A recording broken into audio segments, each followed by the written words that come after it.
Hola trotamundos, bienvenidos, bienvenidas a Un Gran Viaje. Soy Pablo Strubel, autor de la web y el libro Cómo preparar un gran viaje y organizador de las jornadas de los grandes viajes. Y en este podcast quiero compartir la experiencia y aprendizajes de gente que ha hecho increíbles viajes de varios meses o años. ¿Empezamos?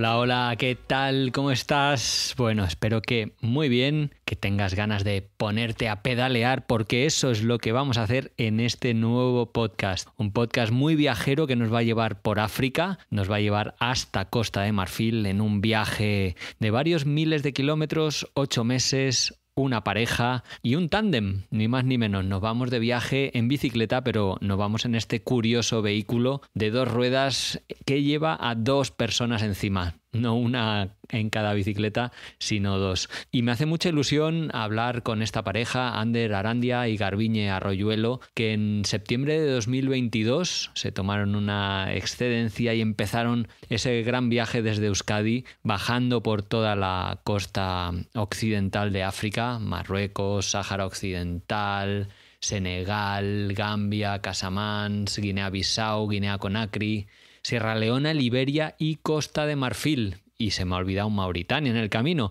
Así que ni más ni menos que 10 países africanos que se recorrieron en bicicleta. La verdad es que cuando empezaron el viaje pretendían llegar hasta Uganda. Cuando hicieron los cálculos desde casa, pues bueno, contaban con que iban a pedalear más cada día y durante más días y luego pues el viaje, el ritmo que hay que llevar en viaje, no solo de pedaleo, sino de disfrutar del día a día, de los descansos, de conocer a gente, de los imprevistos que surgen, de las enfermedades, en fin, todas esas cosas que nos van demorando en cualquier tipo de viaje, pues hizo que llegaran hasta Costa de Marfil y bien felices regresaron pues 10 meses después, allá por mayo de 2023. En el podcast lo empezamos hablando precisamente de este tándem, pero si no eres amante de las bicicletas o no te estás planteando hacer un gran viaje, no te preocupes, sigue escuchando, que vamos a hablar de muchas anécdotas, problemillas, momentazos y vivencias que tuvieron en su aventura africana. Un continente que da mucho, pero exige mucho y que me ha gustado mucho, pues bueno, rememorar, ¿no? Yo creo que recuerdas que ya te he comentado en alguna ocasión que estuve en 2010 con ICIAR recorriéndolo durante un año, pero en transportes públicos y bueno, muchos de los lugares por los que pasaron nosotros también lo hicimos y me ha gustado pues conversar sobre estos lugares de Mauritania, de Senegal y de otros como las Islas Villagos en Guinea-Conakry que no conozco y que me encantaría, o Costa de Marfil o Liberia, bueno, en fin, países que ellos vivieron intensamente y nos relatan en este podcast pues sus aventuras que espero que disfrutes un montón. Nada más, te dejo con la entrevista, hoy soy muy breve, espero que estés muy bien, que la disfrutes mucho y espero que me comentes qué te ha parecido cuando la dejes de escuchar. Un saludo. Hola Ander, hola Garbiñe, ¿qué tal? ¿Cómo estáis? Hola Pablo. Hola Pablo, muy bien. Bien. Pues yo estoy encantado de conversar con vosotros porque de verdad sois la primera pareja que ha viajado en tándem, que ha hecho un gran viaje en tándem, al menos que pase por mi programa, ¿eh? Otra cosa es que haya gente haciendo viajes en tándem por el mundo, así que lo primero, si os parece, que me gustaría preguntaros es ¿por qué os animasteis a hacer un viaje en tándem? A ver, siempre contamos que Ander y yo tenemos una relación muy diferente con la bici, ¿no? Que Ander fue campeón de Guipúzcoa, bueno, pues una parte de su vida cuando era más joven competía. Entonces la relación con la bici siempre ha sido pues mucho más de competitividad, de esfuerzo, de sacrificio, ¿no? De técnica. Y yo pues yo siempre he tenido bici, he vivido en Bilbao, siempre en la ciudad, para hacer los recaos, para quedar con no sé quién, para venir de fiesta, para, yo qué sé, otro planteamiento de vida, ¿no? Con la bici. Entonces llega el momento en el que nos conocemos, nos da por hacer el primer viaje en bici, que yo nunca había hecho y Ander sí, y bueno, pues me picó a mí un poco también y dije, pues mira qué buena herramienta.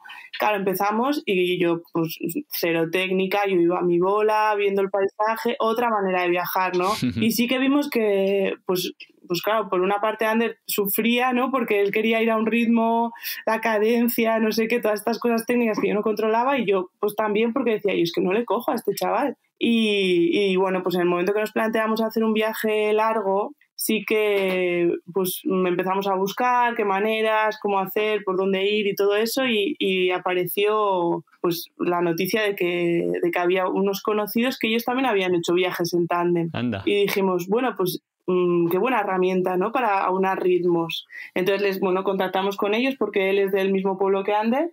Y nos dejaron probar el tándem. Fuimos a Donosti, probamos el tándem, subimos una cuesta, súper emocionados. Veíamos que subíamos bien y que íbamos cómodos los dos, y pues como somos un poco así de impulsos, a los 2 meses o así Ander tenía localizado el tándem que nos teníamos que comprar. Lo cogimos de Alemania de segunda mano. Qué bueno. Y empezamos a probarlo y nada, nos veíamos muy finos con el tándem, muy bien, y dijimos, bueno, pues venga, África. Siempre te queda esa cosa, ¿no? De y si, no sé, y si necesitamos distancia, y si... Bueno, pero dijimos, por ritmos es la herramienta. Porque hemos empezado un poco técnicos. Bueno, técnicos, yo creo que casi todo el mundo sabe qué es un tándem, una bicicleta tándem, se podría decir. ¿Qué diferencias y qué similitudes tiene con una bicicleta normal? Para el que no conozca, ¿me podéis describir cómo es un tándem? A ver, las similitudes son que cada uno va haciendo un esfuerzo en los pedales. Y el ritmo que llevan, es decir, el ritmo, eso es, tiene que ser la misma,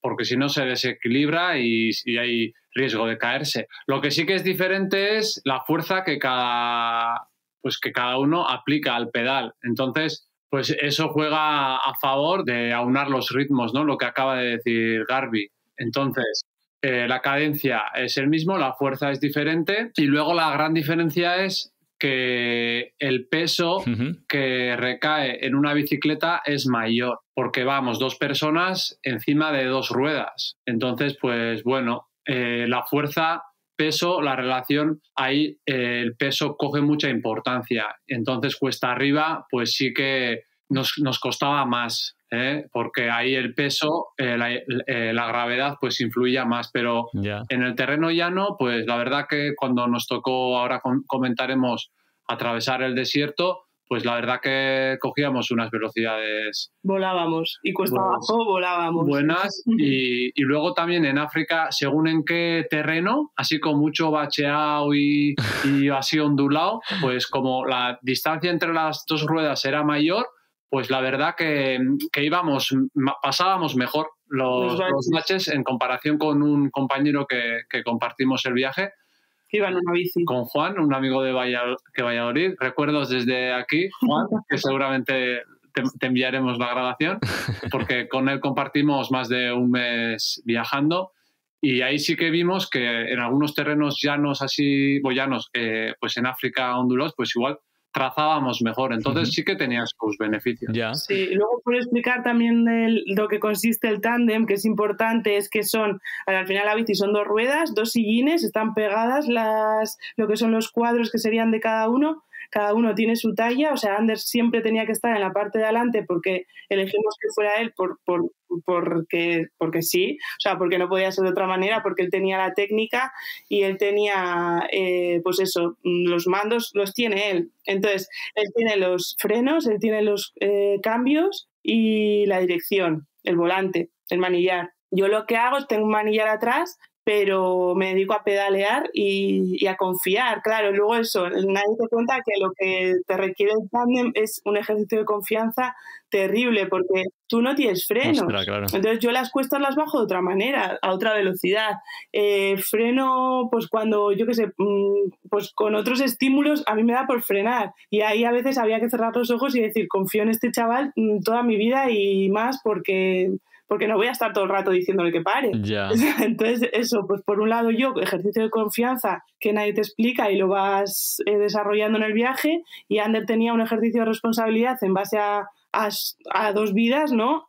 Terrible también. Entonces, todos los reflejos rápidos, decisiones que se toman en 1 milésima de segundo, así las tenía que tomar él, de frenar, de no sé qué. Yo tampoco es que viera todo lo que él veía, ¿no? Y el que va detrás, bueno, perdona la pregunta porque ignorancia, pero como tú ves bien o ¿no te aburres un poco? O... Claro, ¿sabes qué pasa? Que lo bueno es que yo puedo dedicarme a despistarme mirando cosas. Claro. Porque entonces yo tiraba mucho de grabar, de hacer fotos, hacía vídeos, entonces yo iba a mi salsa, ¿no? O sea, no tenía que estar pendiente. Ander estaba más pendiente de la ruta, de que fuéramos bien, de los baches, de no sé. O sea, yo en ese sentido es verdad que en el centro de mi visión, en el campo de visión, tengo una espalda, que es la de Ander, que es lo que la tengo delante, pero todo lo de los lados, yo me la gozaba, la verdad, mirando para los lados. A veces le decía, mira, no sé qué, claro, pues él no puede estar tan al paisaje. Oye, hablabas de, bueno, entre comillas, repartir tareas, y os pregunto, ¿en el viaje teníais cada uno vuestras tareas? Y lo pregunto porque cuando viajas solo te toca hacer todo y a veces es muy cansado, digo, cocinar, orientarte, negociar, averiguar la logística. ¿Vosotros en ruta más o menos repartíais tareas? Nunca las repartimos, yo creo, de manera consciente, pero sí que es verdad que el viaje te va poniendo... o sea, vas viendo en lo que tú eres buena, en lo que es bueno tu pareja, ¿no? O sea, yo, por ejemplo, de mecánica no tenía ni idea. Intentábamos, pues eso, un pinchazo. Venga, Garbi, vamos a hacerlo tranqui, lo haces tú, cuando teníamos tiempo. Pero a la práctica y en el día a día, pues lo que es la mecánica era cosa de Ander. Ya. Las negociaciones a mí, por ejemplo, se me daban bien. Sí, eso sí. Cuando llegábamos a todas las fronteras, ahí teníamos que pues cambiar el dinero que llevábamos o también comprar la tarjeta para el móvil, y ahí Garbi estaba siempre más atenta que yo. Pero lo que es la ruta y eso, yo me preocupaba más de investigar por dónde podíamos ir. Claro, al final lo que te va interesando, ¿no? Claro. Sí, un poco de manera natural, sobre todo. Sí, fue bastante, sí. Es verdad que luego decíamos, venga, no vamos a caer en el rol, pero es que le estás tan cansado que dices, bueno, pues economizamos energía y tú lo que sabes y yo lo que sé, y venga. Oye, y el viajar en pareja durante tanto tiempo, bueno, estáis juntos, estamos hablando y seguís como pareja, pero ¿os preocupaba antes de empezar a ver cómo iba a ir esa...? Porque al final viajar tantos meses, viajar por África en un tándem, que era algo nuevo para vosotros, ¿os preocupaba? No sé, por el riesgo de que podía pasar, bueno. De las tensiones en la pareja, de, bueno, a ver cómo iba la historia. Sí, pero también nos preocupa más el que uno no viviera, ¿no? Esa experiencia tan enriquecedora. Y es un riesgo, claro, cada viaje que haces pues es un riesgo que lo asumes, pero si sale bien, pues sales ganando, ¿no? Y bueno, Garbi siempre dice que la bicicleta tándem la tienen que patentar como terapia de pareja. Ah, sí. Digo, a ver qué va a decir. Sí, me parece que es una herramienta, por eso, por lo que he dicho antes, lo de la confianza, lo de la comunicación, muy, muy bestia, muy útil, sí. Porque es matemático. Cuando empiezas a subir cuesta arriba es cuando empiezas a discutir y dices, ay, mira, y cuando es más cuesta abajo, más feliz, cambia el tema de conversación. Entonces... Sí, se nota. Nosotros además sí, bueno, pues somos eso, bastante impulsivos los dos. Pues sí, sabíamos que el chispas iba a haber, sí. Y que, bueno, ya sin tándem también discutimos, entonces era llevarlo a otro campo, ¿no? Y bueno, pues en realidad miedo por eso yo creo que también yo creo que quien hace este tipo de viajes tiene un punto de inconsciencia, ¿no? Sano. Sí, que tampoco estás pensando en todo lo que te puede pasar y todas las variantes, porque si no, igual hasta ni sales. Eso es que si te pones a, joder, es que igual no, pues entonces no sales. Ha sido un reto, pero la verdad que Garbi y yo hemos viajado antes que este viaje también juntos. Y la verdad que somos buena pareja de viaje también, entonces, bueno, ya sabíamos más o menos a qué nos sometíamos, aunque, bueno, África, pues, como tú también lo conoces, pues las condiciones a las que te enfrentas, pues, hasta que estés allí no puedes ni imaginarlo. Pero bueno, ha sido... Bueno, un reto también. Sí, luego es un sueño también que llevamos como tiempo compartiendo, ¿no? Sí que es verdad que empezó Ander contagiándolo, ¿no? Y yo pues me dejé llevar y pensaba, pues igual es una cosa que tenemos que hacer. Si hemos hablado tanto y tal, fue la pandemia, empezamos a maquinar y dijimos, bueno, pues es que pues hay que hacerlo. y hay que hacerlo juntos y a ver qué pasa. ¿Y por qué África? ¿Por qué elegisteis ese continente? Pues nos hacía mucha ilusión salir de casa con la bici sin meterla en otro transporte. Mira qué chorrada. Pero nos hacía una ilusión tremenda el hecho de, no, es que yo me voy de mi casa a África, ¿sabes? Y así empezamos. A ver, también es verdad que empezábamos a buscar otros destinos y el hecho de eso, de meterla en un ferry, en un avión, pues nos daba un poco de, no sé si pereza o... Queríamos ir al hemisferio sur, ¿no? O a Sudamérica, o a Asia, o a África. Y un poco buscando buen clima, ¿no? Ya que íbamos a estar a la intemperie, pues todo el día, sí, tanto durante el día, durante la noche, pues así decidimos. La frontera con Marruecos también ya se abrió, la pandemia ya pues era menos rigurosos, ¿no? Menos exigentes en las fronteras, y eso es lo que ha dicho Garbi, salir desde casa también, despedirse de todos los amigos, ir viendo hasta dónde nos podíamos alejar de casa en bicicleta, pues tenía también su encanto. Sí, luego también queríamos hacer, o sea, la inmersión en un continente nuevo que fuera bastante paulatina, ¿no? Entonces, que no fuera de un choque tremendo, de 0 a 100, y eso nos permitía pues estar el primer mes cruzando la península, que ya vas con el mismo idioma, la misma moneda, las mismas costumbres prácticamente, sabes cómo moverte, y ya al mes que vas rodando, que ya has visto cómo funciona eso en el tándem, que es lo que... Bueno, pues lo que va bien, lo que hay que cambiar, y que alguna cosa ya cambiamos en la península. Alguna cosa sí que la adaptamos. Por ejemplo, con el remolque trasero, que antes lo acoplábamos al eje de la rueda trasera de la bicicleta, directamente al eje, nos estaba dando problemas, porque la rueda trasera de la bicicleta se soltaba con el peso del remolque. Pero en Extremadura, en el pueblo de donde son mis abuelos, allí pues con unos amigos que se dedican a la calderería, pues vimos que la solución podía ser atar el remolque a la parrilla trasera de la bicicleta, y la verdad que después de eso, pues claro, pues le hemos hecho así pequeñas adaptaciones que luego pues en África pues también igual las encontraríamos, pero bueno, las hemos hecho aquí con más confianza, no sé. ¿Y teníais algún objetivo en el viaje? ¿O era iros alejando hasta que... Bueno, objetivo y franja temporal, una fecha para volver? Teníamos un año, yo en el trabajo había pedido un año, por ahí teníamos eso, un año, y luego teníamos un dinero ahorrado, eso se va gastando. Y en la cabeza teníamos más o menos eso, el año, que no iba a llegar al año porque salimos un par de meses más tarde del tiempo que yo dejé de curso, currar. Sí, unos 10 meses así teníamos como en la cabeza. Y eso, al final han sido 8 meses y medio. Eso es. De viaje. Y luego el destino que has preguntado también, pues el único punto que conocíamos de África así que podría ser alcanzable en teoría era Uganda, porque yo allí estuve en el 2013 en un proyecto que un dentista, un amigo vasco, pues tiene allí pues una organización, está ahí colaborando, y en el mapa teóricamente pues nos salían, no sé, si eran 20.000 o 16.000 kilómetros así, y al final en 9 meses hemos llegado a hacer 8.500 o 9.000 o así. Entonces yo hice la media de, venga, al día haremos 80 kilómetros, sí, 80 y sin descanso, es decir, descansaremos.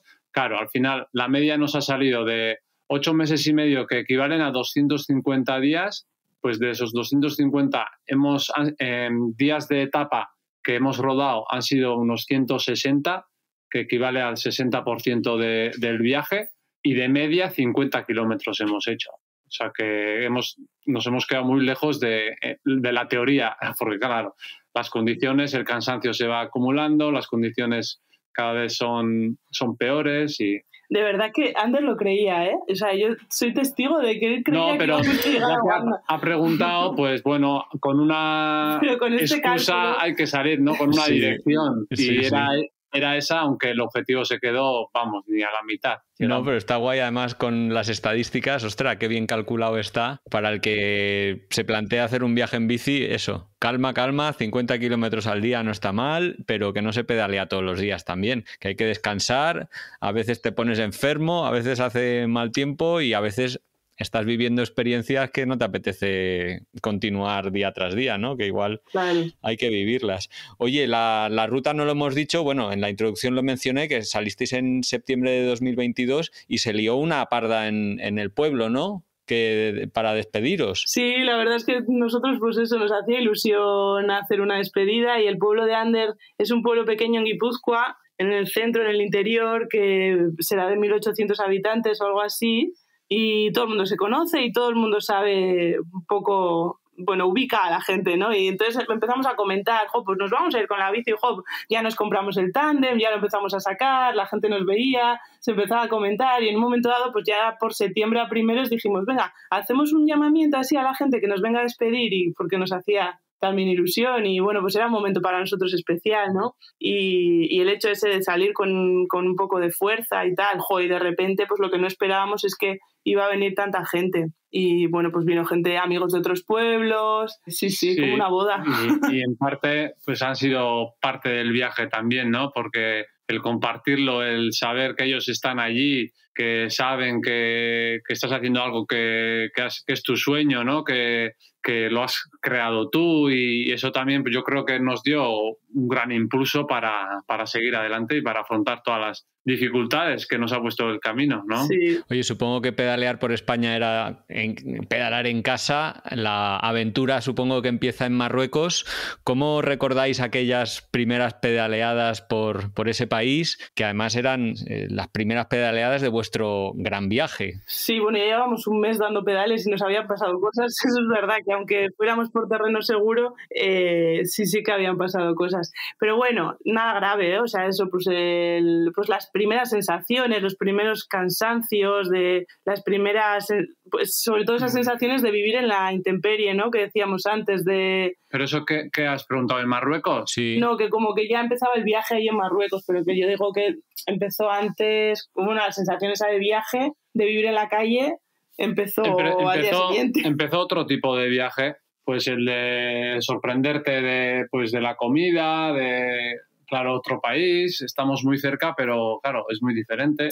Eso es verdad, sí. El relacionarte con la gente y de repente pues que llegas a Tetuán, a la Medina y de repente te acerca un joven pues ofreciendo ayuda y luego pues se mosquea porque nosotros no le hemos pedido ayuda y no le hemos dado nada a cambio. Pues bueno, ese tipo de relaciones que no entiendes y dices, uy, ¿y se habrá enfadado? Uy, ¿y volverá? Uy, y bueno, pues sí que un poco choque, contraste cultural sí que tuvimos. Yo siempre digo el mismo chiste y Pablo aquí también lo voy a decir, que cuando llegamos a Marruecos nos dimos cuenta que íbamos en un comodín, que no era muy comodín para el culo o para físicamente porque requiere mucho esfuerzo físico, pero sí que era un comodín pues para relacionarte con la gente, porque, bueno, de la forma que llegabas a los lugares, pues siempre era sorprendente, vas con una bici doble, cargada, y pues bueno, eso pues... Llama mucho la atención, sí.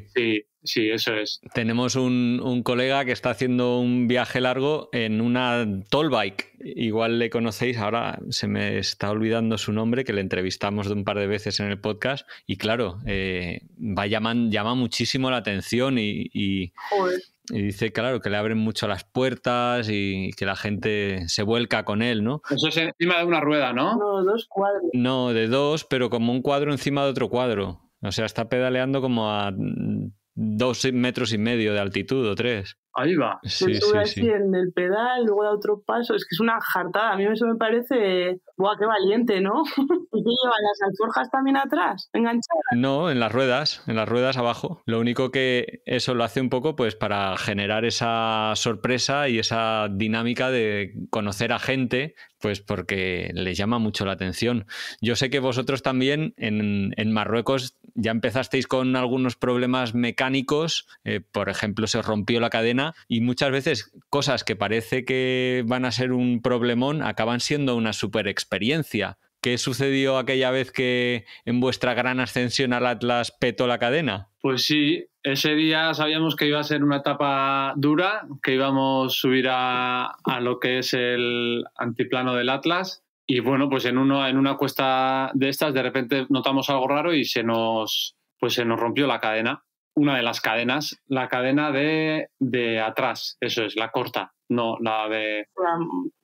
La más importante iba a decir, pero son las dos importantes. Son las dos importantes, pero sí. La de atrás, bueno. Y eso, pues tuvimos que poner un eslabón de unión que llevábamos de repuesto y bueno, pues ahí pues nos sirvió de parada, nos sirvió para que una familia que estaba al lado pues nos viera, nos ofreciera un té y algo para desayunar y estuvimos ahí un rato pues relacionándonos con una familia de allí que vive pegado a la carretera y eso, que vive de una forma muy, muy austera, con muy poco, y desde entonces pues nos compartimos el contacto y de vez en cuando nos envía algún WhatsApp en árabe y ahí andamos traduciéndolo. Pues sí, pues eso, lo que acabas de decir, ¿no? Que de esos momentos que se dificulta el día y esto, pues salen unas cosas pues interesantes y especiales, ¿no? Al final también lo bueno que hay en el viaje es que tienes tiempo, cosa que aquí pues en el día a día no tienes, ¿no? Te pasa una dificultad y bueno, pues tienes otras herramientas, pero tiempo no, y ahí al final pues era pues respirar hondo, era la clave, y tomarte el tiempo que necesitas, comerte un plátano, a ver dónde está el eslabón, a ver no sé qué, y eso, y la clave pues fue esa, el tiempo, la ayuda de la gente esta. Y a veces pasan las cosas, pero pasan para algo. Ahí ese descanso nos vino bien para que el mismo día igual pudiéramos llegar hasta arriba, que lo conseguimos al final. Sí. Ya, qué bueno. Oye, ¿cómo os comunicabais? Porque habéis pasado por países árabes, países de habla pues muy restringida, aunque algunos se hablan en francés, otros en inglés, otros en portugués. ¿Sois maestros del idioma? No, somos maestros de echarle morro al asunto, pero del idioma no. De la supervivencia. Nos vino muy bien Guinea-Bissau, el portugués sí que lo controlamos un poco más, pero los demás, francés, pues sobreviviendo, árabe ni idea. En Mauritania, por ejemplo, tenemos otro amigo que de vez en cuando nos hacemos videollamadas, que él no habla nada de francés, nosotros hablamos algo árabe y él solo habla árabe, pero aquí lo importante es querer entenderse. Y, joder, ¿recuerdas? Mímica, pues, en un pueblo de Mauritania, sí.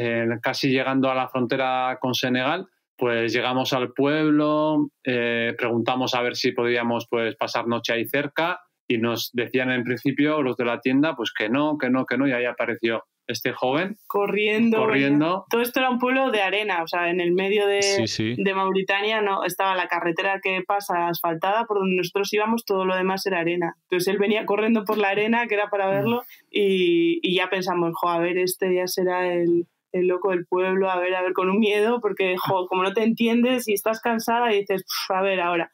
Y no, el tío súper resolutivo, nos dejó su casa, él se fue a casa de una vecina, nos contó un montón de cosas que entendimos la mitad, medio mímica, medio tal, sí, y eso, y hoy es el día que el tío nos hace videollamadas y realmente no hablamos nada, le vemos ahí tomar el té, pues nada, pues que si Ramadán sí, tal, pues justo en la época que fue, nos llamó y nada, los países, todo bien, tal, y así, mímica. Joder, bueno, qué bonito también poder comunicarse sin necesidad de eso, ¿no? Al final son las ganas, ¿no? De querer entenderse.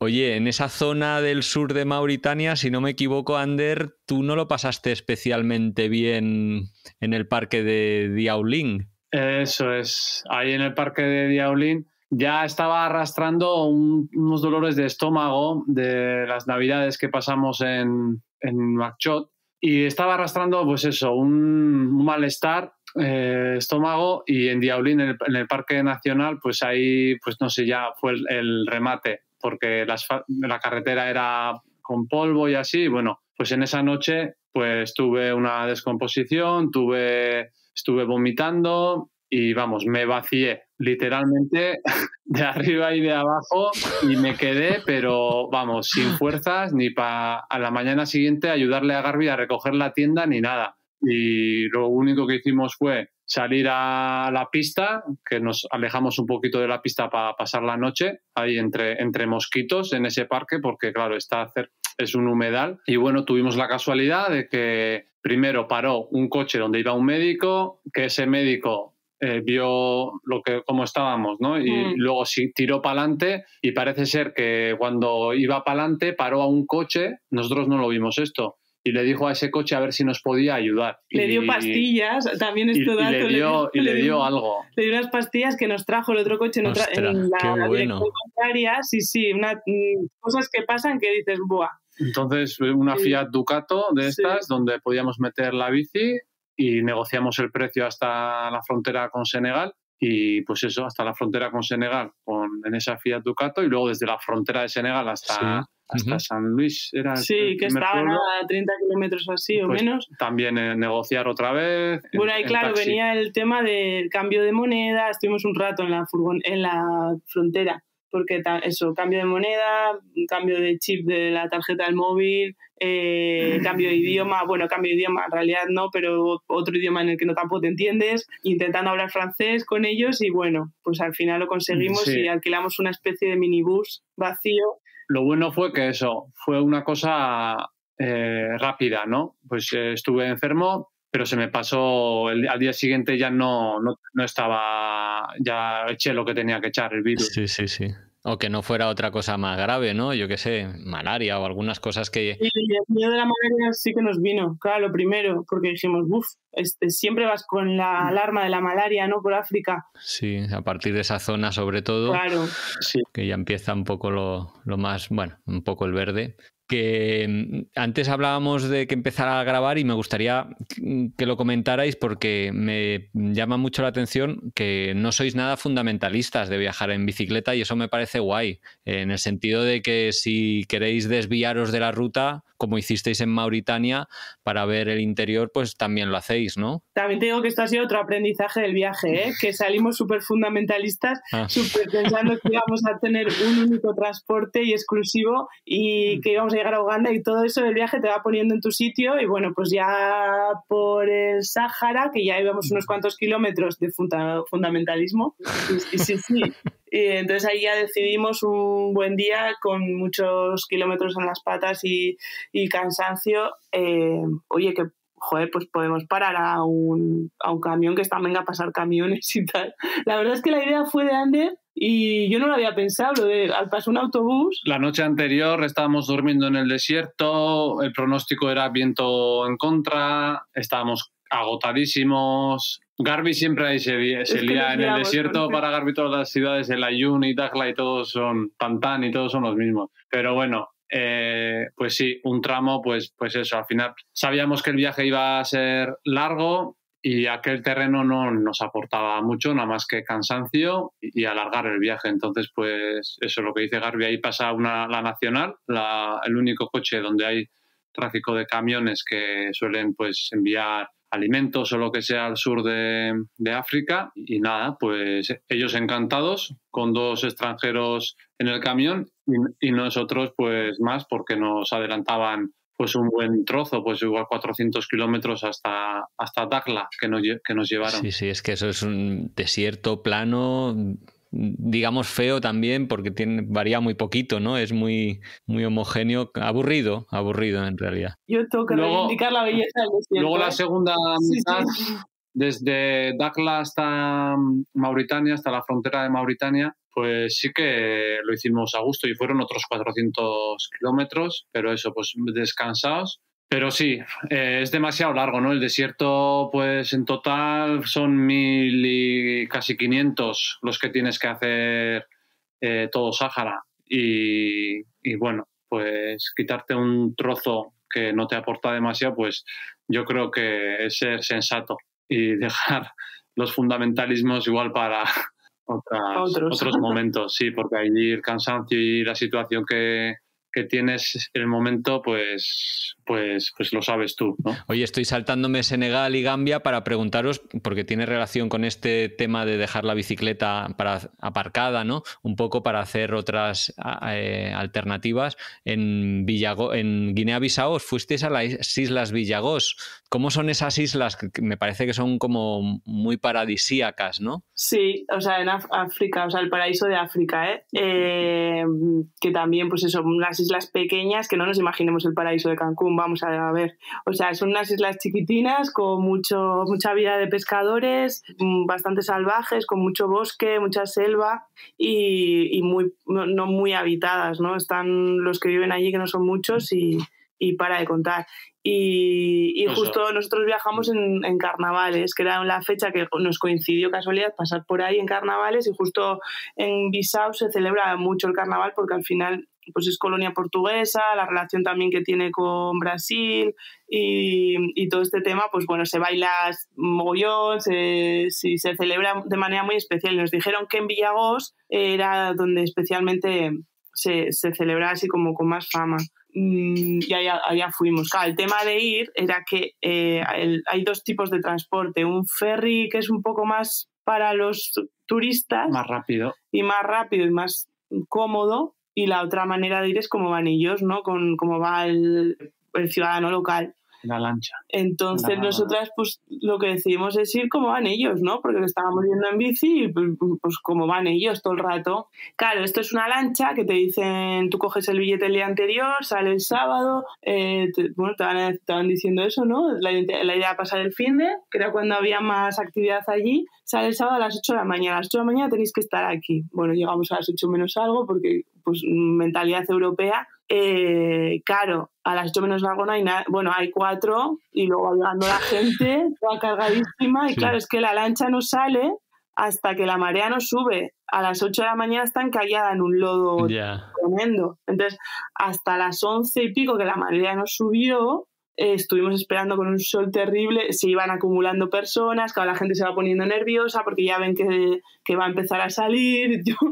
Yo me acuerdo que tenía que ir al baño a hacer pis y no veía el momento porque digo, es que va a salir ahora. O sea, ya los nervios se empiezan a activar. Y bueno, pues eso, el momento de meterse a la lancha, que no hay escaleras, no hay nada, es saltar a la lancha.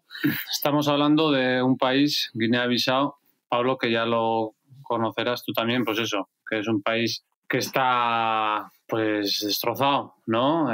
Pues y los recursos que tienen allí, pues la lancha o la piragua que le llamaban allí, estamos hablando de una piragua, pues que tiene 2 motores diésels atrás, que lo van refrigerando con unas botellas, con unos bidones de agua que tienen ellos. A su vez hay otra persona que está achicando ese agua porque ese mismo agua entra en la lancha. Ahí el aforo no existe, lo que ha dicho Garbi eran carnavales, cargaron la lancha a tope con sacos de arena, con futbolines, que no había allí. Había gallinas, había niños, había señoras mayores, muy mayores. Con ladrillos que luego tuvieron que sacar cosas porque vieron que la cargaron demasiado. De hecho, a la mitad del trayecto, que el trayecto fueron 4 horas y media, de trayecto así a cuclillas, un montón de gente, a mitad del trayecto de repente, ¡pum!, se encalla la piragua. En un banco de arena. Claro, de repente ves que los motores, ¡pum!, cambian la dirección, va toda leche para atrás, para sacarlo, unas caras de preocupados y dices tú, claro, la gente ahí igual ni sabe nadar, aunque no cubriría demasiado, ¿no? Si tocamos fondo. Bueno. Como es todo un manglar, aquello. Sí, pero igualmente ahí no debe saber nadar nadie, a ver si te caen encima la gente. O sea, tuvo que ser un momento un poco peliagudo, ¿no? Sí.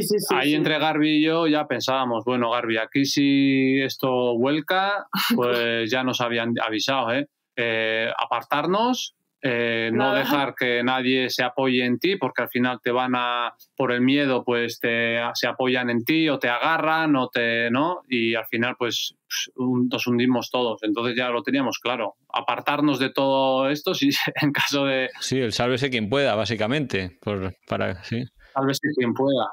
Sí. Y yo ya pensé igual el pasaporte en la boca, yo qué sé. Y por lo menos pues lo más importante, pero bueno, para que sepa, por suerte no pasó nada grave decíamos, nos metemos en el maillot que esté bien pegadito el pasaporte por si morimos, que sepan quiénes somos. Bueno, nosotros teníamos conversaciones así a veces en los medios de transporte. Era medio... Pero bueno, con un joven de allí hablando así y yo les pregunté, ¿pero esto es siempre así? Y pues bueno, ahora como hace buen tiempo y son carnavales, pues está a tope. Luego como al tiempo, pues limitan más. Pero me dijo, es que vosotros no estáis acostumbrados. Y es que es verdad, nosotros no estamos acostumbrados en andar así. Casi te diré por suerte, porque yo cuando viajaba por África viajábamos en unos transportes en mal estado, en unas carreteras en mal estado, con unos conductores que yo no sé si tenían carné. O sea, claro que no estamos acostumbrados, pero por suerte, porque... Sí. Sí, sí. No sé, la de accidentes que vimos. ¿Vosotros en la carretera no pasasteis miedo por los coches como os adelantaban o el tráfico? Sí, yo recuerdo Senegal así como el país más... Mira, llegando a Senegal, ese tramo que hicimos desde la frontera de Diaoulin a San Luis, ¿no? Harvey, yo sí recuerdo, vimos a un coche arrastrando con una cuerda a otro, Es verdad. que solo se dedicaba a mover la dirección, pero yo no sé, tampoco movía demasiado bien la dirección, el que estaba siendo arrastrado, y de repente se salió a la carretera contraria y un coche que venía en dirección contraria se rompieron los retrovisores los dos. Buah. Así fue la bienvenida a Senegal. Claro, este iba remolcado por una cuerda. Sí, y lo vimos desde el autobús que íbamos, lo vimos, vamos, y dijimos, madre mía, vaya escapada que ha hecho, y nosotros que íbamos atrás, también por detrás. Sí. Eso fue la primera bienvenida y dijimos, ¡buah! Senegal. Y a los 4 días hubo un accidente bastante gordo de autobuses que se declaró luto general en el país 3 días. O sea que yo sí que recuerdo Senegal, no sé si por todo eso y por también la práctica, cómo lo vivíamos, como un país de ojo, con por suerte, el tráfico. Nosotros llevamos un retrovisor en la bicicleta y la verdad que muy, muy recomendable y muy práctico porque, pues eso, en vez de girar la cabeza, pues con un retrovisor ves lo que viene por detrás y te adelantas y te apartas, ¿no? Un poco si hay margen. Y eso me lo recomendaron y la verdad que si alguien está pensando viajar en bicicleta así un viaje largo, pues un retrovisor muy recomendable. De hecho, luego aquí, cuando llegué, cuando salí a andar en bici con mi bicicleta normal, siempre la costumbre de mirar, hoy que no tengo retrovisor. O sea que muy útil. ¿Fue en Senegal donde ya empezáis, digamos, se entra, ¿no?, en el África negra a vivir otra cultura, otra música, otras cosas? Sí se nota una África más abierta, igual eso no tan estricta en cuanto al islamismo, ¿no? Las religiones está todo mucho más mezcladito, no sé, se ve el papel de la mujer también, pues aunque siempre es verdad que están en segundo plano y más dedicadas al hogar y a la crianza y así, sí que se ve que hay mujeres ya con trabajos. Yo me acuerdo que ese día que Ander estaba muy malo y llegamos, él se quedó en el hotel el día que pasamos la frontera, yo salí a dar un paseo y las sensaciones de los colores, de la música, de los mercados, no sé, de los escotes, ¿no? De ver un hombro. Qué tranquilidad, no sé, qué bien. Y sí, ahí sí que se notó eso, pues la alegría es africana, ¿no? Que les invade, aunque estén hechos mierda, ellos están felices y bailando y sí, ahí en Senegal sí que sí es un país que te da mucho power para seguir avanzando. De los siguientes países, ¿con qué os quedáis? ¿Qué recordáis así especialmente? Porque llegasteis hasta Sierra Leona. Hasta Costa de Marfil. Ah, Costa de Marfil, perdón. De los siguientes países, ¿algún momento así especial o gentes que conocierais? Bueno, fue muy divertido cruzar a Gambia, que es un país que está en medio de Senegal, porque nosotros estábamos ya muy necesitados de poder comunicarnos en un idioma que controlábamos un poco más que el inglés. Entonces dijimos, vamos para allá, y que es la colonia inglesa esta, ¿no? O sea, controlábamos más que el francés lo controlábamos con pinzas. Entonces llegamos a Gambia y claro, eso fue una fiesta, porque en Senegal, pues tomarte una cerveza, por ejemplo, se puede, pero desde Marruecos... Mauritania nada, en Senegal empezamos como a tantear un poco así, pues eso, ¿no? El ocio de cervecita y tranquilidad, y ya cuando llegas a Gambia, que es la pequeña Jamaica, pues ya es todo, te vienes arriba, y encima hablando en inglés, y de repente hicimos un montón de amigos, todo el mundo, claro, pues eso, con ese rollito, pues eso no sé, son todos, pues tienen un rollo así como tropical, muy gracioso y no sé, eso fue divertido, el choque ese. Y pensábamos pasar Gambia pues en un par de días, porque la verdad que el país de norte a sur, que era la dirección que nosotros llevábamos, tiene 80 kilómetros de costa. Eso, o sea, cruzarlo nos costaba, si nos poníamos con ganas, un día o dos, y nos quedamos 15. Oye, tengo mucha curiosidad por Liberia, un país muy poco visitado, muchas veces evitado. ¿Cómo fue vuestro paso por ese país? ¿Cómo es? Pues veníamos de Sierra Leona Sierra Leona fue colonia inglesa y el inglés que hablaban era más cercano al nuestro. Luego en Liberia sí que notamos un cambio del inglés y bueno, pues seguía siendo un país también duro en relación a las infraestructuras que había. Pues bueno, sí que, pues eso, siendo una colonia de Estados Unidos, pues veíamos de repente los autobuses de estos antiguos de Estados Unidos que se ven en Los Simpson. Del cole, ¿no? los del cole. Que de repente empezamos a ver esos autobuses y dijimos, joder, pues mira qué extraño, ¿no? Qué cambio. Sí. Y sí, es bueno, país duro, pero bueno, también tiene sus cosas buenas y pues eso, también la humildad de la gente, al final un poco lo de todos, ¿no? Pero bueno, sí que fue... ¿Ves cómo están, pues por ejemplo, los chinos? También ya ahí veíamos que habían empezado a construir pues edificios y templos y carreteras, ¿no? En base al futuro, ¿no? Con cara al futuro para poder pues extraer, ¿no? Explotar el país. De las canteras que hay allí, pues lo que necesitan, pues el acero o lo que sea, y pues es muy crudo, ¿no? Cómo se ve todo tan claro. Y pues bueno, unos países todos, ¿no? Pues en relación a los hospitales, la educación, todo muy abandonado, ¿no? Y hay muchos niños también, que hay mucha necesidad, y eso sí que nos dio mucha pena. Y bueno, pues es un país muy duro donde desafortunadamente, pues bueno, conviven mucho con la malaria, la desnutrición y la muerte. Pues es duro. Desgraciadamente, y yo creo que sobre todo por desconocimiento, tenemos ahí una imagen de un África peligroso, pobre, bueno, que ya estabais diciendo que esto igual en algunos sitios sí que es así, pero ¿sentisteis miedo en alguna situación o más o menos...? No, pero...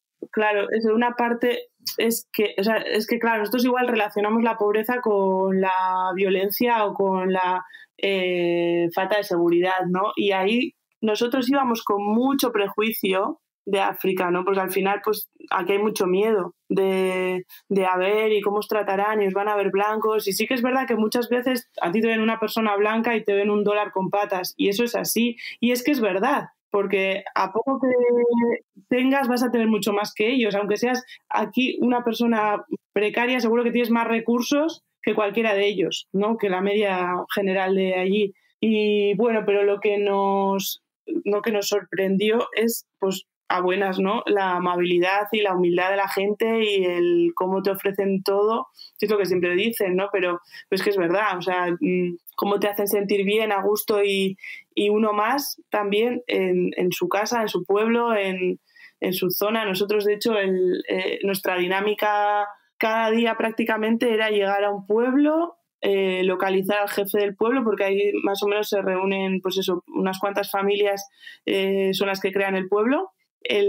Hay un señor que es un señor siempre, que es el que suele ser el más mayor o de los más mayores, que le proclaman jefe del pueblo, y él es un poco el que pone orden, ¿no? Bueno, el que hace, que sigue la ley, o no sé cómo decirlo, la ley del pueblo. Y nos dirigíamos a él, le preguntamos a ver dónde estaba, vamos a su casa, le preguntamos a ver si nos podemos acampar en alguna zona segura y tranquila, que queremos pasar la noche, le contábamos que veníamos andando en bicicleta desde nuestro país y bueno, pues nada, siempre recibíamos una respuesta rápidamente positiva y súper resolutiva. Siempre nos daban un espacio, o sea, nos decían dónde tenían. Ellos tienen un pozo en el pueblo y normalmente tienen un baño común, que es una especie de círculo que está así tapado con hojas de palmera, donde se duchan, y igual hay otro que es donde ya hacen las necesidades, lo que sería el baño.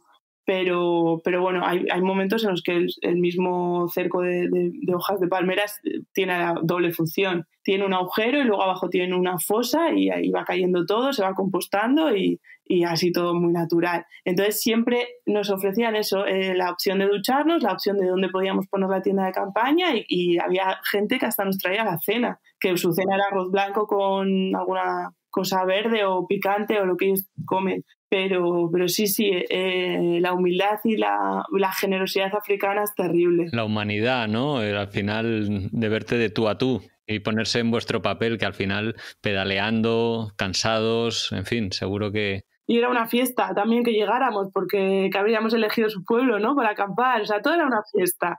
Hay mucha vida, los pueblos son pequeños, parecían unos pueblos de estos ecoaldeas, ¿no? Hechos de adobe y luego había mucha vida, había muchos niños, entonces pues siempre ahí se montaban sus gradas, miraban cómo cocinábamos y cuando se cansaban pues se marchaban. Pero eso también puede ser que también a veces cansado, ¿no? Porque igual tú quieres tu intimidad también o tu momento de descanso después de un día duro y tal, y tener ahí a tanta gente mirando o... Sí, pero ¿sabes lo que pasa? Que a veces estaban mirando, pero no estaban... No invaden. No nos molestaban, estaban mirando y decían, oye, nos están mirando, pero solamente eso, que nos estaban... Como que mira la televisión, ¿no? Eso, Más o menos. Sí. Eso es, y nos estaban respetando. Yo creo que es ese respeto que existe en los pequeños pueblos, ¿no? Ese respeto, ¿no? Desde la admiración también un poco, desde nunca haber visto una persona blanca. Y luego a veces se alborotaban, ¿no? Y empezaban a jugar. Y eran los mayores de ese pueblo, los que les corregían también, directamente, sin entrar nosotros. Decían, venga, dejarles ya, no sé qué. Y, sí, venga, ya cogían un palo, que ahí son así muy brutos. Sí, cogían un palo como si fueran ovejas, se espantaban y era la manera, ¿eh? Y, o sea, vamos, que son sus... A ver, que no es que sea la manera, es que son sus reglas y ellos saben que cuando cogen un palo, pues ya te tienes que ir a jugar a otro lado. Y así se entendían bien, sí. Oye, habéis mencionado la palabra fiesta, que había en un ambiente de fiesta, y me parece que tuvisteis una fiesta muy especial el día de vuestro cumpleaños, que además es consecutivo en un convento de clarisas. Pues sí, casualidad. Nuestro cumple en el interior de Sierra Leona, en Lunsar, en un pueblo donde teníamos ya localizado un convento de monjas de las clarisas, y coincidió con nuestros cumpleaños. Y casualidad, un grupo de circo, ¿no? Sí, hay un grupo de circo catalanes, y van 2 payasos, 2 clowns y un fotógrafo, eran 3. Y estaban haciendo una gira por Sierra Leona, pues de convento en convento de las clarisas, y casualidad coincidimos en ese convento. Y pues supieron, estábamos desayunando juntos, y que era pues el primero mi cumpleaños y luego el día siguiente cumple Garbi. Y bueno, pues durante la actuación de la mañana me sacaron de voluntario con otras 3 personas, hicimos un teatro ahí y luego me dejaron a mí solo y me cantaron pues 1000 niñas, porque era una escuela de niñas de lo que llevaban las clarisas de Sierra Leona, y pues imagínate, 1000 niñas en una plaza de toros cantándote a ti con tu cumple, con todo el cansancio que llevas a tu espalda. Vamos, yo que soy vasco y me cuesta emocionarme, pues ahí vamos, lo lloro todo. Rompí a llorar y fue muy, muy emocionante. Y bueno, yo lo vi como una recompensa. El regalo fue ese. Sí, qué guay. Oye, en Costa de Marfil fue el último de los países a los que llegasteis. Ahí tocó dar la vuelta o empaquetar la bicicleta y volveros de vuelta a Euskadi. ¿Qué sentisteis en ese momento? ¿Hubierais querido continuar? ¿Estaba bien porque era el tiempo que teníais? ¿Cómo fue eso? Los últimos días y el regreso. La verdad, como es tan duro África y hay momentos que ahora te lo estamos contando todo de maravilla y recordamos siempre lo bueno, pero sí que en el viaje, cuando estás ahí día a día, pues hay momentos en los que tú dices ya está aquí. Y nunca es hasta aquí, ¿no? Y siempre te picas y dices, venga, a ver el siguiente país, y seguimos, lo arreglamos y vamos, venga, y nos motivamos otra vez. Pero sí que es verdad que ya una vez pasamos, fue el Ramadán en los últimos 2 países y todo, pues baja un poco la energía, y ya pasamos Liberia y Sierra Leona, y ya en uno de los 2, no sé si fue Liberia, Monrovia, decidimos que comprábamos el vuelo de vuelta, y de ahí, eso fue pues prácticamente un par de meses antes del viaje. Y yo creo que esos 2 últimos meses los disfrutamos de otra manera. Un par de meses o un mes y medio a falta de... Antes de volver, de la vuelta. Entonces, eso ya con nuestro billete de vuelta, pues como que ya sabes que lo tienes que explotar a tope y que... Vamos, que nuestra motivación fue el billete de vuelta ya. Sí. Y volvimos a gusto. Es muy agotador, viajar así de esta manera en bicicleta por esos países en pareja. Y bueno, llegamos a un país, claro, atravesamos Sierra Leona y Liberia, que ya fue el remate. Unos países con mucha humedad, con mucho mosquito, y luego pues entrar a Costa de Marfil pues era un país que está más desarrollado y bueno, ahí sí que disfrutamos ya. Había más comida, más pescado, más achequé, ¿no? No era... Sí, había más variedad. Y había el aeropuerto internacional que tenía buenas conexiones. Entonces, pues era todo como que se estaba encajando por tiempo, por infraestructuras y fue bastante una forma natural. Sí, porque luego tirar para adelante era Ghana también, que nos ofrecía lo mismo, y luego ya, claro, venía Benin, Togo, y luego venía en Nigeria. Que en Nigeria nos recomendaron que mejor no atravesarlo. Además, la parte de la costa, que es la que la atravesaríamos con la bicicleta, pues aún más. Entonces, pues bueno, ya sabíamos que bueno. Y luego también queríamos volver aquí con tiempo en junio para ya pues descansar y preparar el curso del año siguiente. Qué bueno. Oye, ¿qué consejo le daríais a alguien que se esté planteando hacer un viaje así? ¿O qué consejo le daríais a Lander y Garbiñe de 2022 que iban a partir y todavía no sabía lo que se les venía encima? ¡Joder, qué buena pregunta! Pues yo no sé si le diría paciencia, amiga. Porque es verdad y confianza, mucha confianza, porque yo no sé, vas de una manera conectada en el viaje. A mí me ha pasado el sentir eso, una conexión especial con, pues yo no sé, con el universo entero, de decir necesito esto y que aparezca. Entonces, mucha confianza y mucha paciencia. Sí, ahí es otro nivel. No es el día a día de la ciudad y de tenerlo todo a mano, ¿no? Entonces, ahí hay que jugar con otras herramientas que también las tenemos y que pues no las desarrollamos en el primer mundo. Yo nos recomendaríamos mucha calma, mucho descanso y que el cansancio tampoco te haga pasar, pues para que el cansancio no sea tan exagerado, ¿no? En las que hemos estado, porque no es solo andar en bicicleta, sino el día pues hay que sacar la tienda de campaña, hay que cocinar. Sí, requiere mucha resistencia, ¿no? Al final el viaje no solo no es solo llegar a meta. Esto es llegar, es disfrutar y es pues eso, pasártelo bien también y que no te coma el viaje ni los kilómetros. Esto no es una competición. Yo más que nada, porque las veces que parábamos, ahí es en los momentos que nos venía todo el cansancio y que nos costaba asimilarlo, ¿no? Y yo creo que ahí igual, si la relación esfuerzo-descanso sería más equilibrado, pues yo creo que sería más cómodo el viaje, pero bueno. Oye, ya para acabar, porque ya os dije, a mí se me quedan 1000 preguntas, podríamos estar horas hablando, pero ya a lo tonto, ya llevamos una hora aquí dándole al pico. Me gustaría preguntaros por si alguien quiere ver fotos de vuestro viaje o inspirarse un poquito con vuestras experiencias. Me consta que llevabais Instagram y no sé si la web. ¿Cómo pueden saber más de vosotros? Sí. Tenemos un Instagram, sí, que se llama Vira Vidaya, Vira con B-I-R-A con B, las dos, Vidaya también, B-I-D-A y latina A, Vira Vidaya.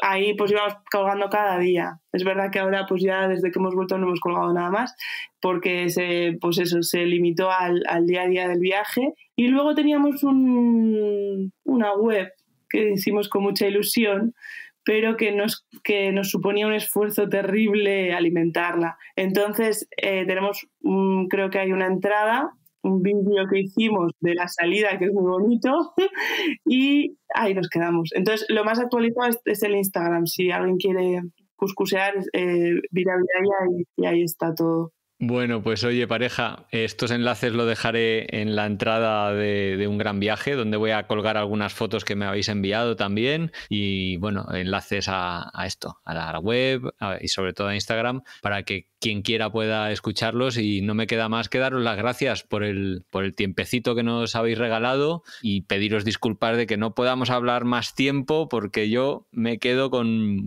1000 preguntas más, porque África es un continente que te da mucho, pero también te exige mucho, ¿no? Entonces, bueno, me hubiera encantado seguir conversando, pero por ahora muchísimas gracias. A ti, Pablo. A ti, Pablo, por interesaros en nuestro viaje, que ha sido muy especial para nosotros, y bueno, este tipo de entrevistas pues siempre nos ayuda a recordar y a valorar, ¿no?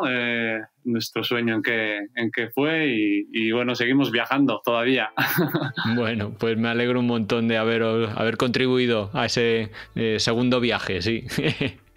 Un abrazo, hasta pronto. Un abrazo. Gracias. Agur.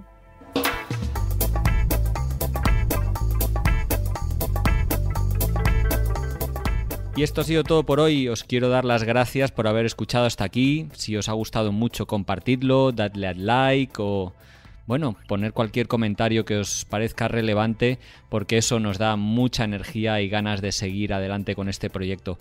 Un saludo a todos los oyentes de Radio Viajera, iVoox, iTunes, Spotify o allí donde nos estéis escuchando, y hasta la semana que viene.